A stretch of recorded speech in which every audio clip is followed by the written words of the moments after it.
Coast. Call is Victor Echo 1 Bravo Whiskey Victor. I've had a few people ask me how I'm running the Zbitx and Gridtracker, but Gridtracker is actually running on a separate computer. So it's really straightforward. You see the Zbitx, nothing set up there at all. I have an external monitor hooked up here, and all you have to do is go into settings. Find the settings right here, right there, and under settings is right there. We'll go to reporting. I'll get close so you can see it. So you can see it should be turned on. Nothing unusual, but here's the one. Make sure that the network device PSK reporting is enabled. And these three here on the right hand side should be enabled. Now the one that's really important is this IP and this number.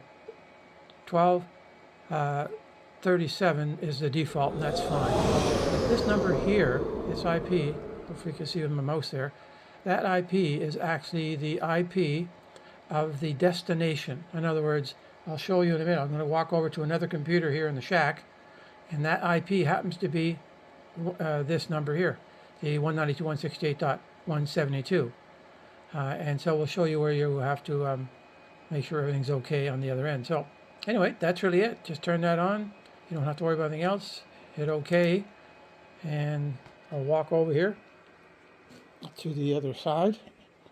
And here I am at a different computer altogether. This is just a little mini PC, whatever, running. And you can see I have WSJT right now. That's coming from the Zbitx.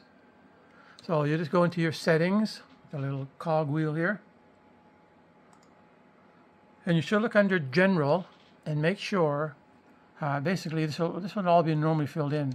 But this port number, just make sure it's 2237. It's got to be the same port number that the WSJT-X has. And that's it. Basically, if you make that's it, the WSJT will automatically broadcast out to this IP, this this mini PC, which is the IP number that I showed you before. And since this thing is listening on port 2237, as soon as WSJT inside sends out that information, it's going to send it to the 2237. Excuse me, and the IP actually was the IP of this computer. Now, if you wanted to do it to another laptop or whatever, you just go over to WSJT on the Zbitx, and you would change it to always be the IP of the destination device. So that's really how simple it is. Works really well. I have it upstairs, hooked up to my laptop, and it's nice to be able to run your laptop upstairs if that's the case, and be watching whatever's happening on Zbitx. I'll close this. Right now it's on 20 meters. Not much activity this morning. Just made a few calls. I see Germany, and you can see this is live because if I click on Germany here,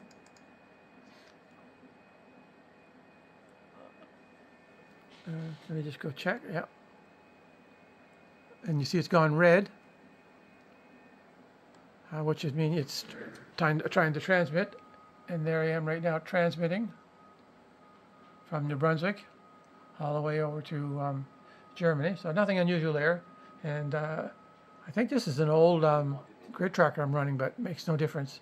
Any of the versions should work well. So that's just a quick one. Hopefully that helps clarify it. It's a great feature. And so I'm running that Zbitx information. That's what's coming from there. And my Zbitx system is over here. And it's just basically the WSJT is just broadcasting to that IP and to that port number, and that's it. Right now you can see my system's making a call. And I go over here, and I go down to here, the Zbitx. Yeah, Germany's not coming back yet, so I'm just going to halt it for the moment and just disconnect it. So there you have it, nothing unusual. Hopefully that clears up, and you can enjoy your Gridtracker on any one of your other units while just letting the Zbitx work by itself. 7 3s from VE1BWV.